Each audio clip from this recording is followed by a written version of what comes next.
Bismillahirrahmanirrahim. Assalamualaikum warahmatullahi wabarakatuh. Alhamdulillah wassalatu wassalamu ala Rasulillah wa ala alihi wa ashabihi wa mawala. Asyhadu an la ilaha illallah wa asyhadu anna Muhammadan abduhu wa rasuluhu la nabiyya wa la rasula ba'da. Faya rabbi shrah li sadri wa yassir li amri wa hlul 'uqdatam min lisani yafqahu qawli. Rabbana zidna 'ilma warzuqna fahma. Allahumma faqihna fid din wa 'allimna ta'wil wahdina ila sawa'is sabil. Subhanaka la 'ilma lana illa ma 'allamtana innaka antal 'alimul hakim. Walhamdulillahi rabbil alamin. Bapak Ibu jamaah salat maghrib dan isya yang insyaallah kita semuanya dimuliakan oleh Allah Subhanahu wa taala. Alhamdulillah pada hari ini tepat di tanggal 2 Sya'ban. Ini sudah masuk tanggal 2 Sya'ban. Itu maknanya bahwa sebentar lagi Ramadan akan tiba. Habis Sya'ban akan tiba Ramadan. Dan kita bersyukur kepada Allah Subhanahu wa taala atas segala limpahan nikmat karunia yang masih Allah curahkan kepada kita semuanya hingga sampai detik ini kita masih bisa sholat berjamaah, sholat di tempat yang nyaman. Sebagian besar mungkin saudara-saudara kita yang tidak kita bayangkan di Palestina yang saat ini sholat di masjid yang sangat hancur, peluru yang tiba-tiba bisa saja menyasar, dan mungkin barangkali itu semuanya patut kita syukuri. Kita syukuri, alhamdulillah ya Allah. Semoga Allah jaga saudara-saudara kita yang ada di Palestina. Salawat dan salam semoga selalu tetap curahkan kepada junjungan Nabi besar kita yakni Nabi Allah Muhammad sallallahu alaihi wasallam. Hari ini kita akan sama-sama belajar tentang amalan di bulan Sya'ban. Amalan apa yang Allah sunnahkan di bulan ini? Ya. Jadi insyaallah jauh sebelum Ramadan datang ke depan, insyaallah kajian kita untuk hadis Arba'in An-Nawawiyah ditahan dulu.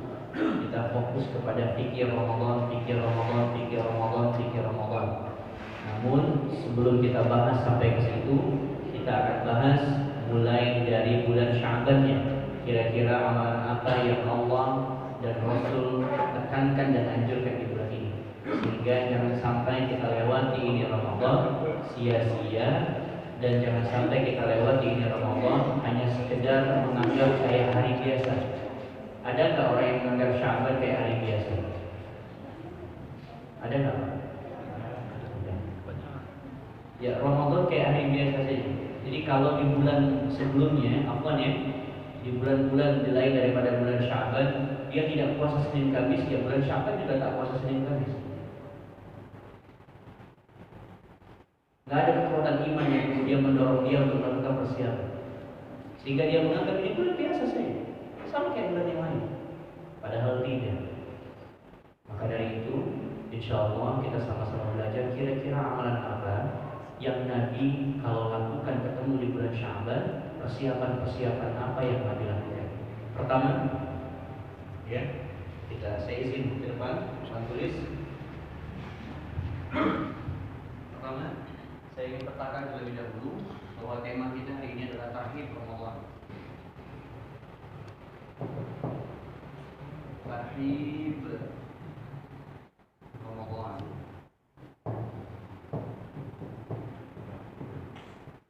Orang yang sudah ikut tarhib, yang sudah ngerti tarhib harus beda, semangat ibadah itu berbeda. Ibadah maksudnya ibadah puasa dengan mereka yang sama sekali tak ada tarhib. Ya. Jadi ada orang yang ikut tarhib, mengerti bagaimana sunnah Nabi. Ada orang yang ikut puasa Ramadan, tak ada tarhib, maksudnya nggak ada persiapan sama sekali. Sehingga kata Nabi, puasanya ada orang-orang di antara kalian, di antara umat yang beragama Islam, itu ada yang mereka cuma haus sama lapar saja. Al-ju' wal atash, lapar sama haus. Baik, di sini ada dua suku kata, 1, 2. Fokus ya. Saya jelaskan dengan pelan, semoga bisa ditangkap dengan baik. Semoga pertemuan kita hari ini bisa mendapatkan bekal terbaik, ya, bekal terbaik. Untuk mendapatkan keberkahannya kita buka bersama dengan bersama melafalkan lafaz basmalah. Bismillahirrahmanirrahim. Sudah baca bismillah? Karena ini ilmu Al-Quran, karena tidak mungkin Allah izinkan masuk ke dada kita kalau kita tak baca bismillah. Maksudnya mental ya. Tuk. Padahal udah berarti ustaznya kurang gitu. Ustaznya udah jelaskan ulang, tapi mental terus. Ya, bermohon kepada Allah dengan doa. Doa silahul mu'min. Doa ini senjata bagi orang beriman. Satu, tarhib. Kedua, Ramadan. Kata tarhib, ya. Kalau kita ingin belajar bahasa Arab lebih dalam, kata tarhib ini dia terambil dari akar kata rohaba yurahhibu. Rohaba yurahhibu tarhib. Masdarnya tarhib. Apa arti kata rohaba? Rohaba itu bisa bermakna lapang, bisa juga bermakna luas.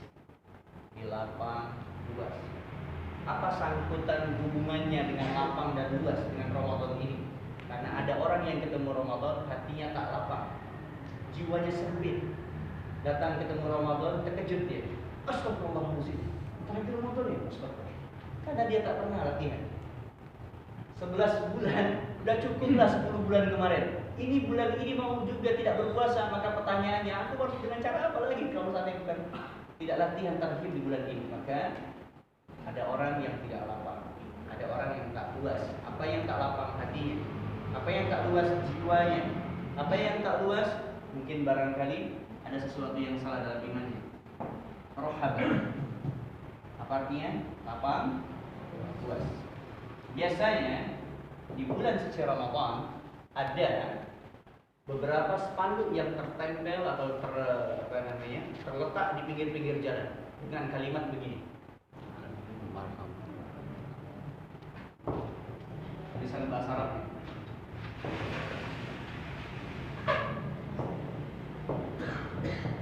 Ya.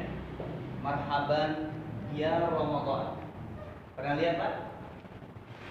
Jalan, ada spanduk besar. Pernah lihat? Ya. Apa artinya biasanya tertulis di situ? Habis kata marhaban ya Ramadan di bawahnya apa? Selamat datang bulan suci Ramadan. Padahal selamat datang itu artinya bukan marhaban. Kalau bahasa Arabnya selamat datang itu adalah ahlan wa sahlan. Di pelan-pelan kita sambil belajar bahasa Arab, karena Qurannya bahasa Arab, hadisnya pakai bahasa Arab, dan di Arab anak kecil usia 4 tahun sudah bisa bahasa Arab. Ini kita pelan-pelan sambil belajar bahasa Arab. Jangan tutup diri, saya nggak mau belajar bahasa Arab. Itu Arabian, kami Indonesia, kami Nusantara. Oh, jangan sampai. Baik, ahlan wa sahlan. Paham dulu sampai di sini ya. Jadi kalau seandainya nanti BKM Babul Khairat mau buat kalimat selamat datang bulan suci Ramadan, maka bahasa Arabnya adalah ahlan. Kalau masih nanti ditulis di situ marhaban yang Ramadan, berarti gagal pengajian ini. Bisa jadi tergantung ini ya kan yang buat dia berbeda. Jadi marhaban itu terambil dari kata rohaban, artinya lapang, artinya luas. Ya. Dan tarhib sudah tahu ya, dari kata rohaba, biasa kata sifatnya disebut dengan marhaban, kata sifatnya. Ya, kata sifat. Ramadan terambil dari kata romdo, ro mim do, ro ma do. Sebelum terambil dari akar kata ini, akar katanya romdo atau ro ma do. Apa artinya Ustaz? Artinya romdo itu artinya bakar atau panas Pak. Kalau Bapak datang berangkat umroh ketika bulan suci Ramadan, pasti antum akan mendapatkan musim panas di situ. Jarang musim dingin. Pasti selalu musim panas. Ada salah satu Quran yang menyebutkan kalimat musim panas itu. Namanya Quran surah apa? Berapa? Al-Quraisy. Ila di Quraisy. uhilla bihim rihlatash syita'i was-shayf. Ada syita, ada shayf. Pelan-pelan ya, pelan-pelan. Syita itu winter, ya. Kemudian shayf itu summer. Syita musim dingin, ya. Shayf musim panas, ya. Kenapa penamaan kata Ramadan itu terambil dari kata ini? Diharapkan orang kalau ketemu di bulan suci Ramadan, jangan ada dosa yang kemudian tidak terbakar, jangan ada dosa yang tidak tergugurkan. Diharapkan antum kalau ketemu nanti di bulan suci Ramadan yang disebutkan dalam Quran surah kedua ayat ke-183, di ujung dari ayatnya Allah sebutkan kalimat apa? La'allakum tattaqun. Baik, perhatikan.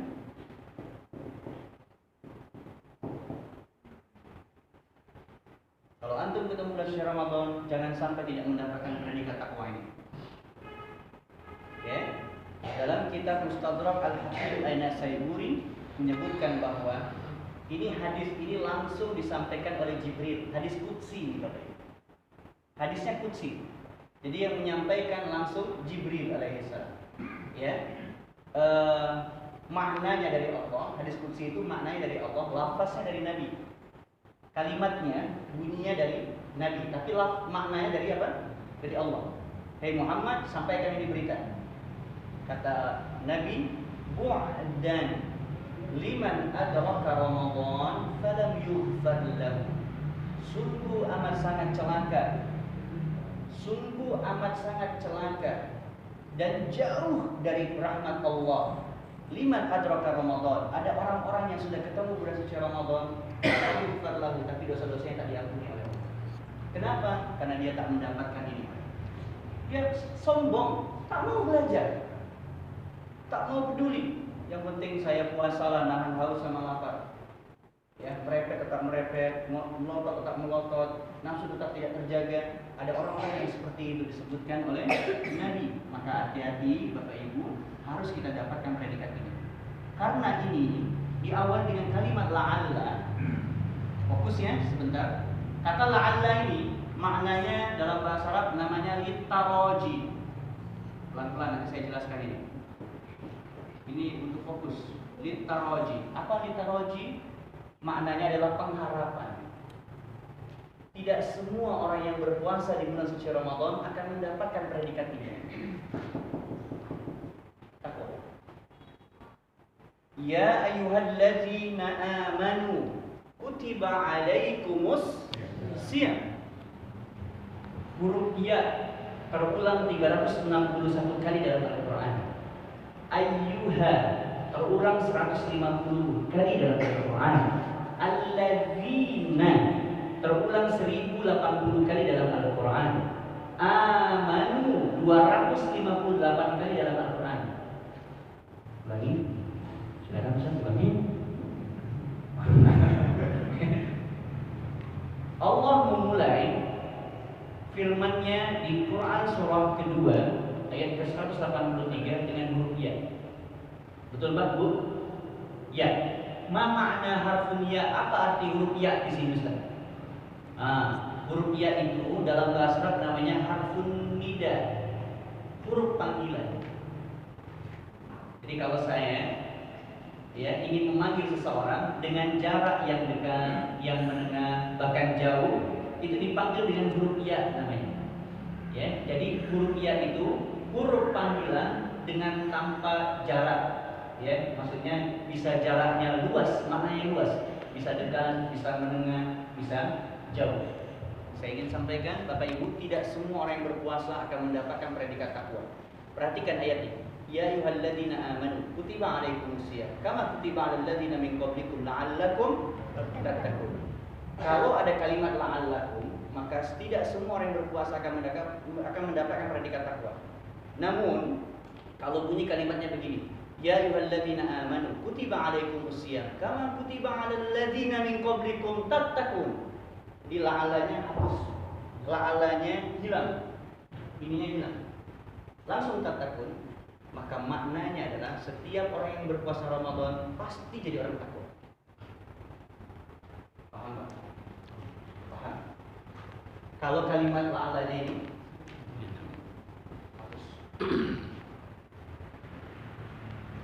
pelan-pelan nih kita sambil ngaji. Ada ngaji, ada tabligh akbar, ada mengkaji. Nah, ini namanya haji. Kalau tabligh akbar, hahaha, hihi, datangkan Ustaz Ustaz siapa? Yang dari Minjin. Ustaz siapa namanya? Ustaz siapa yang kemarin datang ke sana? Ustaz Ramud. Itu tabligh akbar. Tapi kalau ngaji butuh fokus. Dan orang ketika ngaji ini, mohon maaf, ada jin yang Allah cipta namanya Hanzan. Antum tidak akan dibuat fokus. Kadang kiri kanan sudah mulai itu coel-coel. Pak sudah bisa ngerti ya? Allah orang sebelah lagi. Itu tadi berapa? Ulangan tadi, huruf ya tadi berapa? Ada kawan-kawan yang di sebelah ini ngajak ngobrol. Nah itu nama jinnya. Antum tahu nama jinnya? Harus tahu musuh kita ini, Hamzah. Tugasnya disebutkan dalam surah An-Nas, Allazi yuwaswisu fi suduril nas. Dari siapa dia? Dari kalangan manusia dan jin. Minal jinna, jin, wan nas, manusia. Kalau jin mungkin tidak terlihat. Jadi kadang antum dibuat tidak fokus, dibuat nggak ngantuk. Kadang HP berdering itu Hamzah tuh. Jadi bapak HP berdering, kadang Hamzah. Kadang Hamzah tuh ya. Jadi An-Nas itu manusia, maksudnya ya kita yang ada di sini. Kadang sebelah kita ini ngajak ngobrol.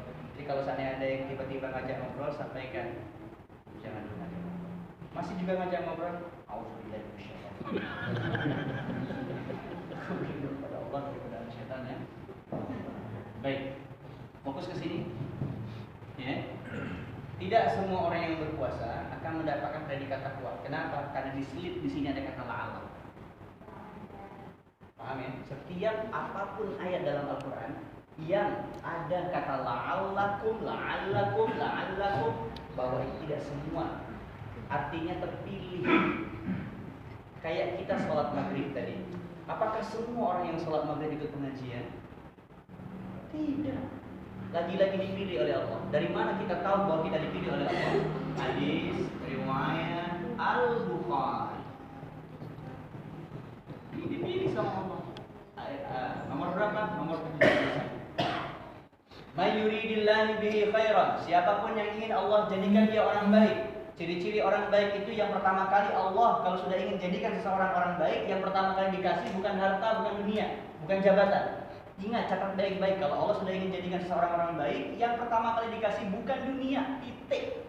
Lalu apa Ustaz? Kata Nabi, yufaqihu fiddin. Orang-orang yang dimudahkan, diringankan langkah kakinya, dilapangkan hatinya, diluaskan jiwanya untuk kemudian belajar sebagian tuntunan dari ajaran agama Allah. Artinya tidak semua orang yang tadi sholat maghrib itu duduk mau duduk.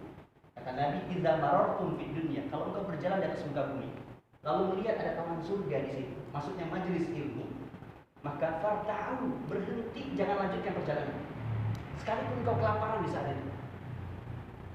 Farta'u itu maksudnya berhenti, nikmati sajian-sajian dari langit itu. Kemudian ada sahabat yang bertanya, ya Rasulullah, emang di dunia ada taman surga? Ada.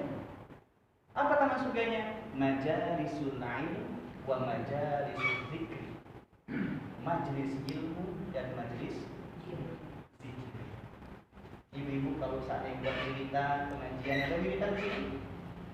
Ada di Kuman 3? Nah itu namanya membuat ya majelis zikir. Itu yang disebut namanya taman surga. Raudhatul Jannah. Jadi ini orang-orang pilihan. Sekali lagi orang pilihan. Saya ingin fokus sebentar ya Bapak Ibu. Tarhib Ramadan sudah paham maknanya? Tarhib maknanya lapang, luas, ya. Sesuatu yang lapang, luas. Ramadan artinya bakar, panas. Apa yang dibakar Pak? Susah gitu. Dan diharapkan insya Allah semoga kita bisa dibakar selesai. Saya ingin memulai dari Quran surah ke berapa tadi? 2. Ya ayyuhalladzina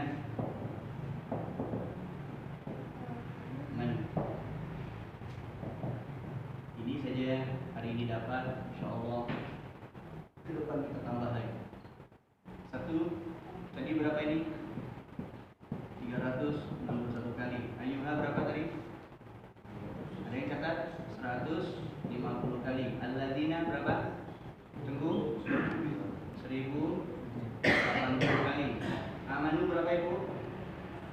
258 kali. Ya. Menariknya, ayat ini dibuka dengan ini.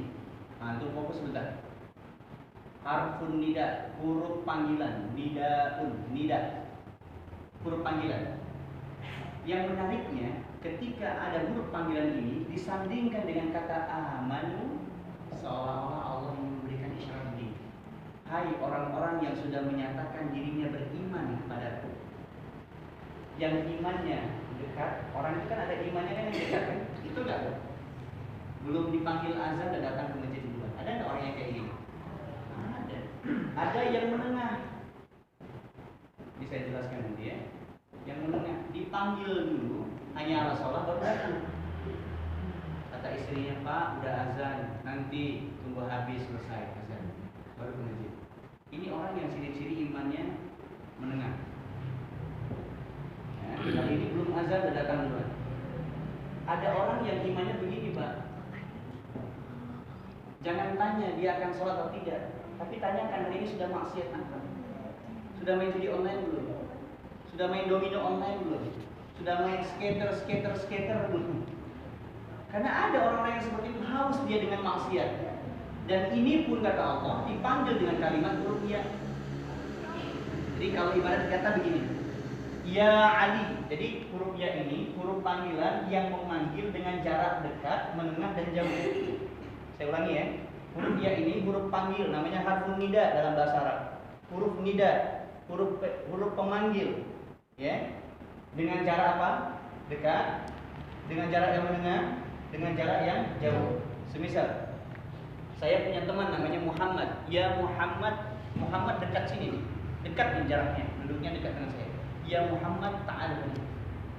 Ya Muhammad ta'alun. Itu bahasa Arab. Hei Muhammad kesini sebentar. Saya ingin ada sesuatu yang saya sampaikan.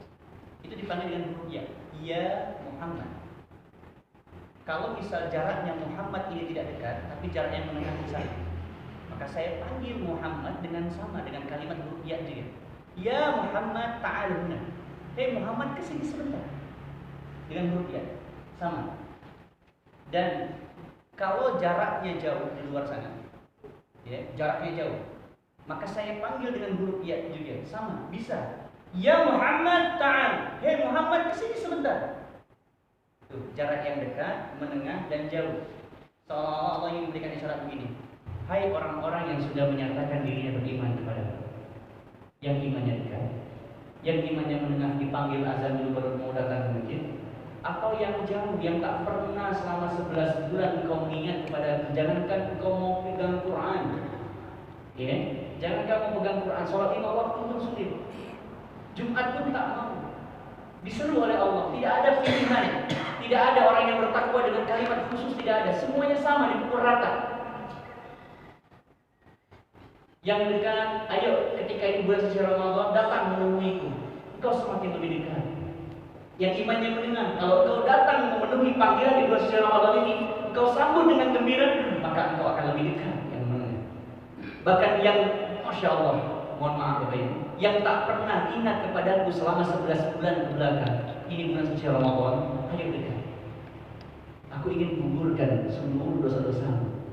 Maka jangan heran, nanti ketika awal bulan suci Ramadan, pertama kali, malam pertama, ya, itu orang yang tak pernah sholat bisa jadi softnya paling depan. Kenapa? Karena dia ingin meminta ampunan sama Allah. Dia tahu ini Ramadan bukan bulan biasa. Orang yang tak pernah pegang Al-Quran, afwan ya, mohon maaf, dia tak pernah baca Al-Quran, ketika nanti tadarusan, dia pegang Al-Quran paling besar sendiri Quran. Pegang mikrofon Pak, minta duluan, nggak mau yang lain. Awak duluan, ya. Tolong ambilkan Quran yang lebih besar lagi, kata dia. Cari Quran yang besar, pegang mikrofon duluan. Kenapa? Karena dia tahu setiap huruf ketika di bulan suci Ramadan itu terhitung 100 kebaikan. Tak berlaku cuma 10 kebaikan, tak berlaku. Di bulan biasa 10.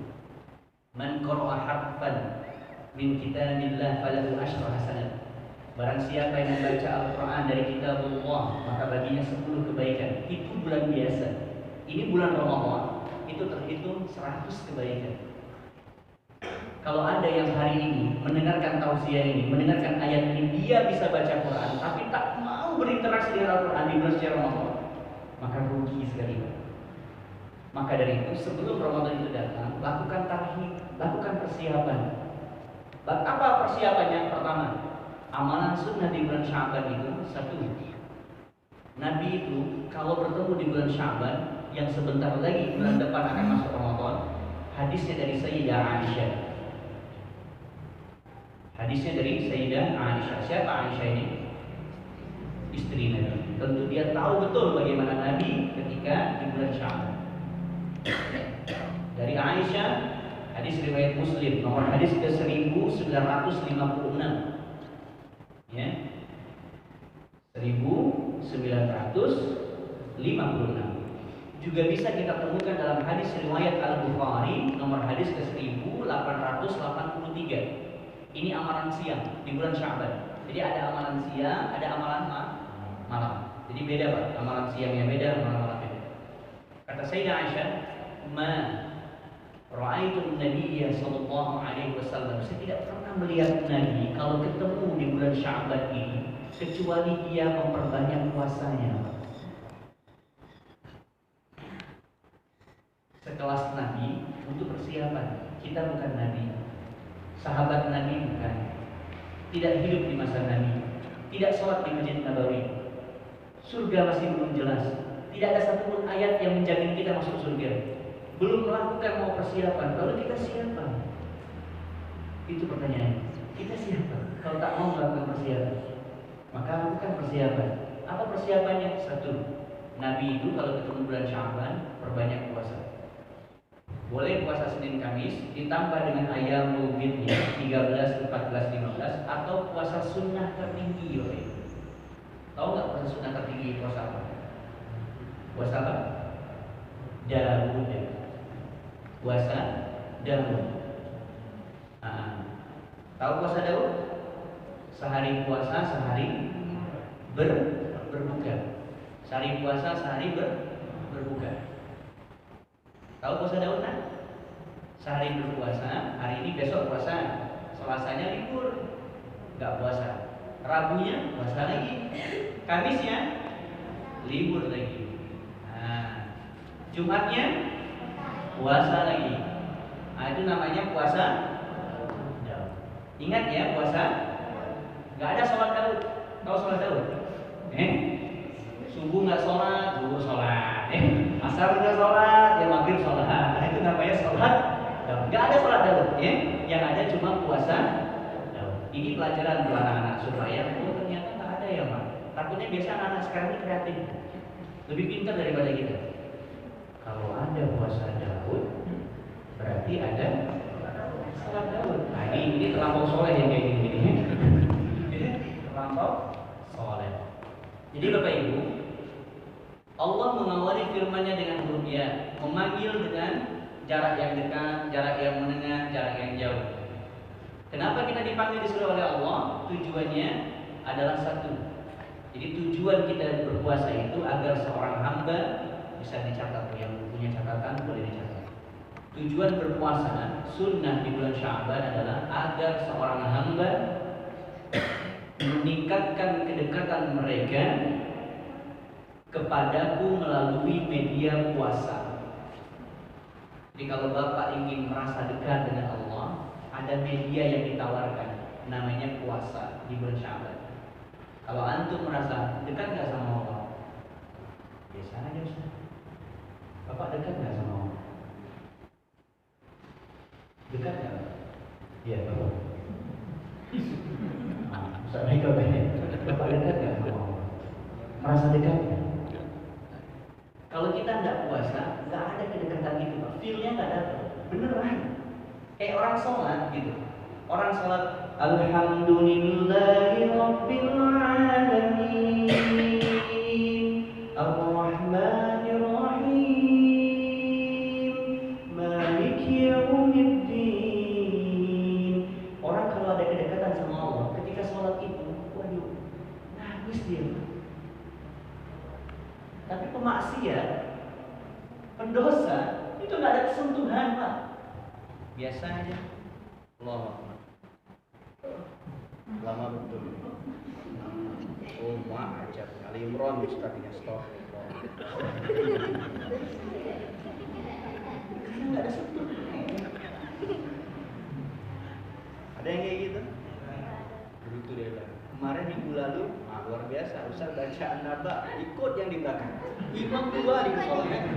Cuma di kota Langsa yang ada imam kalau sholat cuma di Babul Herok lah. Gak ada di yang lainnya. Ustaz baca ayat, dia baca ayat, masya Allah. Ini pintar anak kita. Ya. Mungkin yang di belakang ibu-ibu anaknya sopo. Tidak apa-apa. Inilah Pak. Komitmen kita di awal, kita akan bentukkan kampung Quran kan, betul nggak? Kita harapkan semoga tidak hanya anak-anaknya saja, tapi ibu-ibu, bapak-bapak, semuanya ikut, ya, semuanya ikut program ini. Pelan-pelan saja. Target nanti salah satu amalan di bulan Sya'ban, yang pertama tadi apa? Puasa. Yang kedua, target ini. Yang kedua, perbanyak berinteraksi dengan Al-Quran. Nih Pak, nanti baru ketemu tuh terakhirnya trilogi Ramadan. Baru ketemu trilogi Ramadan. Orang disebut ketemu Ramadan kalau dia mendapatkan 3 amalan ini dan dirutinkan. Karena tidak mungkin cukup sholat 5 waktu tok 5 waktu tok sama puasa siang. Bisa sholat 5 waktu, dia rasa cukup dapat predikat takwa. Tidak bisa. Harus ada amalan tambahan. Apa itu Ustaz? Yang kedua, perbanyak berinteraksi dengan Al-Quran. Seperti apa yang dianjurkan Nabi supaya kita ingin baca Al-Quran? Ada 2 kategori membaca Al-Quran. Satu, saya sering sebutkan dengan bahasa kalimat, ada namanya qiraah. Yang kedua, ada namanya apa? Tilawah. Qiraah dari kata qara'a. Apa arti kata qara'a? Membaca. Iqra. Apa artinya? Baca. Laki-laki yang membaca namanya qari. Perempuannya namanya qari'ah. Suara yang keluar dari bacaan itu namanya qur'un. Ini saya tulis. Jadi kalau ada orang baca Quran, suaranya keluar Bismillahirrahmanirrahim. Alhamdulillahi rabbil alamin. Suaranya kedengaran kan Pak? Itu bahasa Arabnya apa? Qur'an. Ada nggak orang baca Quran tak keluar suara? Ada.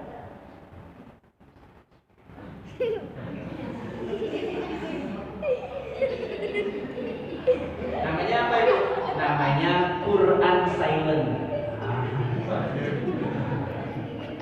Sama kayak HP di silent kalau pas lagi. Namanya Quran silent. Nah, seperti apa Ustadz yang kita diperintahkan dalam bulan Ramadan untuk nanti di bulan Sya'ban ini yang dimaksimalkan. Bulan ini Sya'ban. Tapi nanti masuk malam pertama di bulan suci Ramadan, malam pertama. Berarti kalau besok pertama puasa, mulai malam ini mulailah tilawah. Apa bedanya qiraah sama tilawah? Kalau qiraah membaca Al-Quran tanpa memahami isi makna. Tok baca. Dari juz pertama, juz kedua, 3, 4, 5, cuma baca aja gitu. Itu namanya apa? Qiraah. Ustaz, tahun lalu saya khatam Quran 3 kali khatam. Bagus. Tahun ini harus naikkan lagi levelnya. Kalau tahun lalu khatam Quran, tahun ini coba naikkan levelnya. Apa Ustaz level tertinggi? Namanya tilawah. Membaca Al-Quran sekaligus dia pahami isi makna. Jadi ada orang yang baca Quran, selesai baca Quran, tidak cukup dia cuma sekedar baca. Dia baca terjemahannya. Sekarang sudah enak, Quran sudah ada asbabun nuzulnya, ya kan? Sudah ada terjemahannya. Sempat nggak kita baca satu halaman itu setelah baca Arabnya, terus kita baca terjemahannya? Sempat nggak kita baca? Sempat nggak? Sangat sempat. Sangat sempat. Nah kata Nabi, kalau engkau membaca Al-Quran dengan tilawah, ada 4 keutamaan. 4 keistimewaan.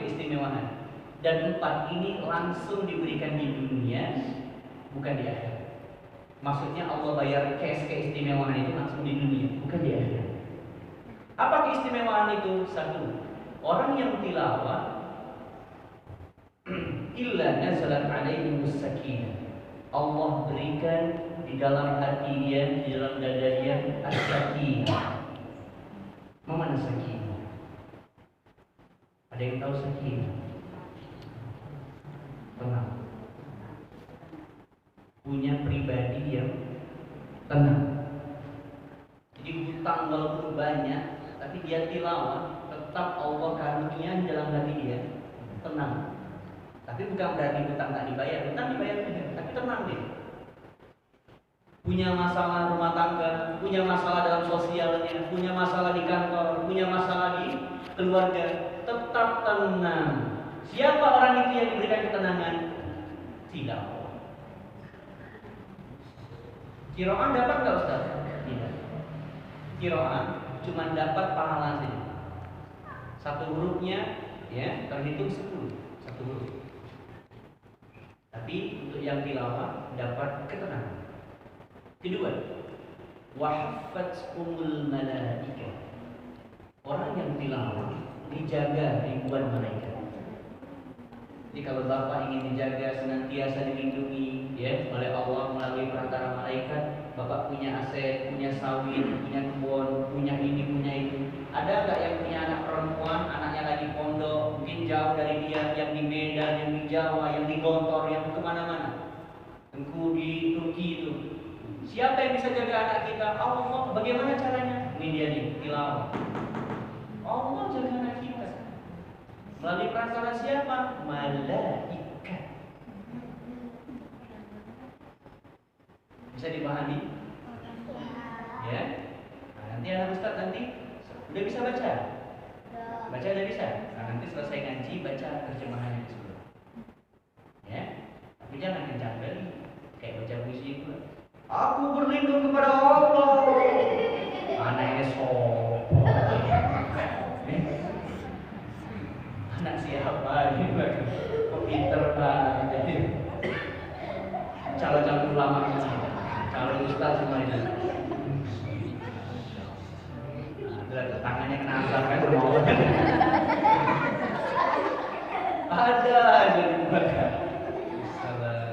Ketiga, ya, coba cari dulu tangannya.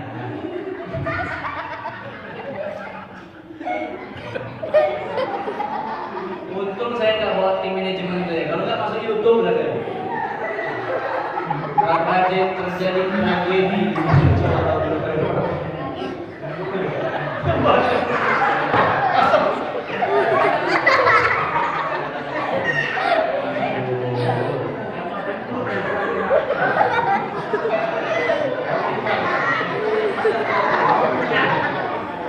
Inilah kajian paling heboh.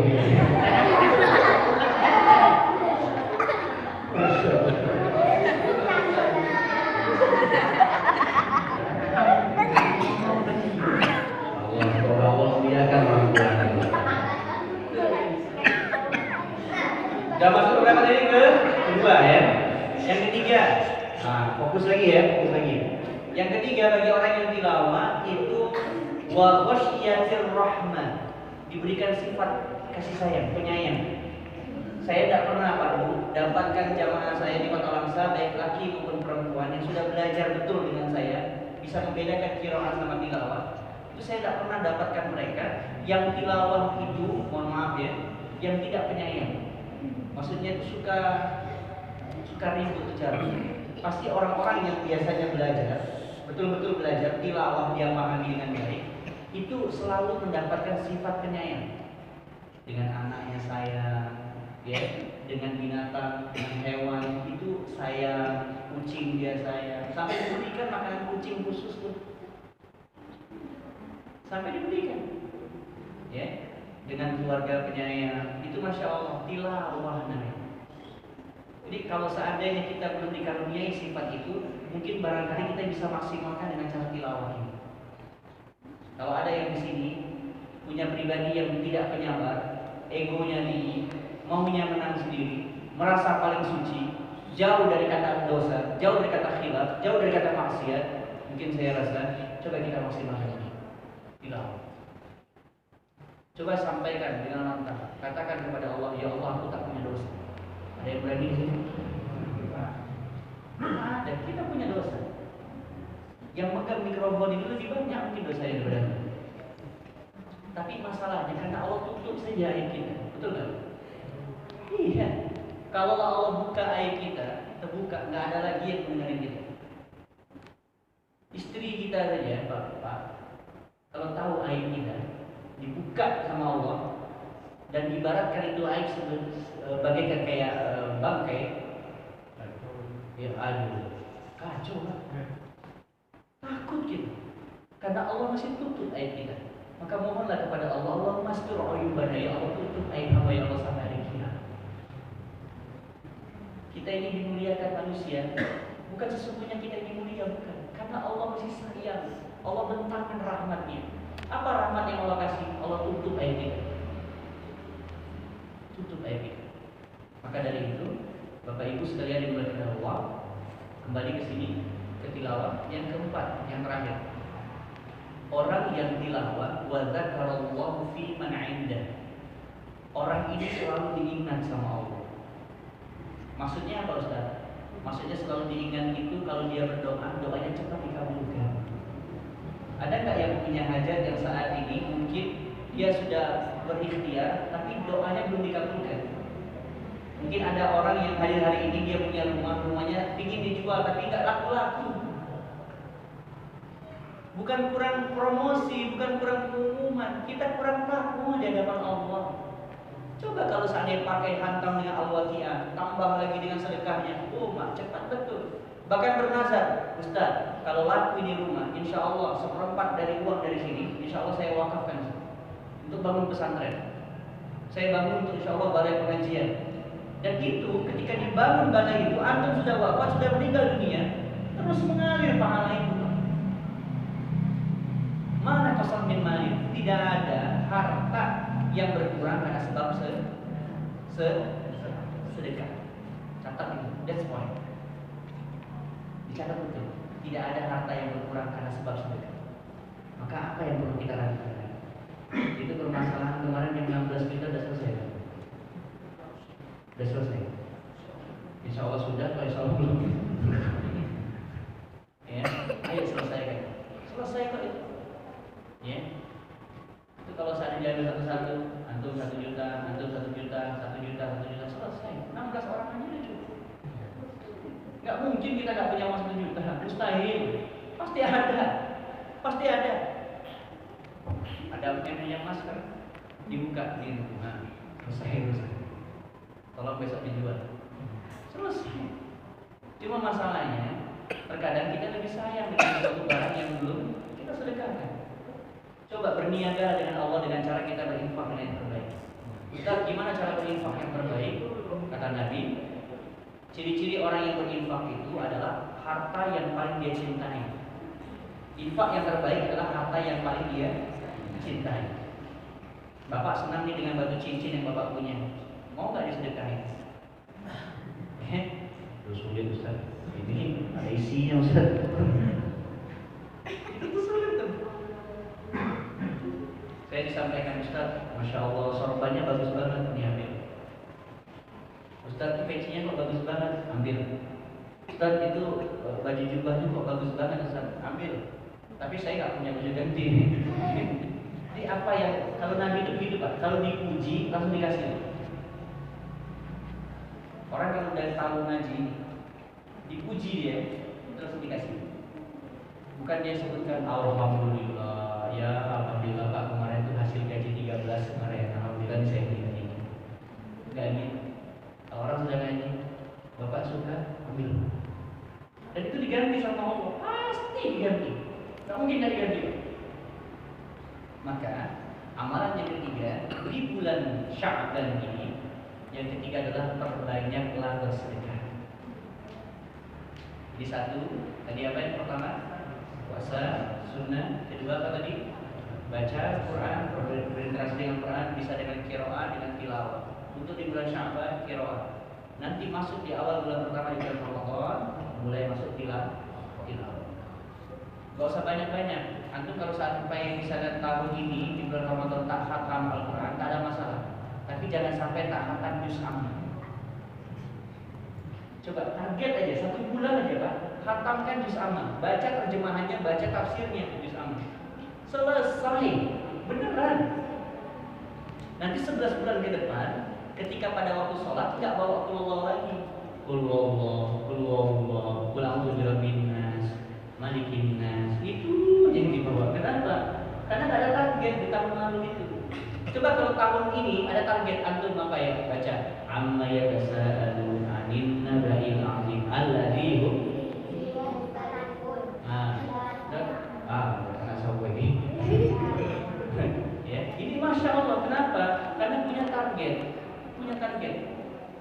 Kenapa pekerjaan kita cari, berangkat pagi, gelap pulang gelap, tapi kok dunia yang akhirat yang udah jelas baca Quran, surganya sudah jelas, kenapa nggak mau kita baca? Quran yang jelas bakal memberikan syafaat kepada kita, kenapa nggak mau dibaca? Silakan cek, ada nggak yang hadir hari ini ke majelis ilmu kali ini, yang ketemu saya hari ini, dia sudah ketemu hari ini tapi belum bisa baca Quran. Dia belum, atau dia sudah bisa baca Quran tapi dia belum mau baca Al-Quran. Ada nggak yang ketemu hari ini? Ada nggak? Silakan tanya pada diri kita masing-masing.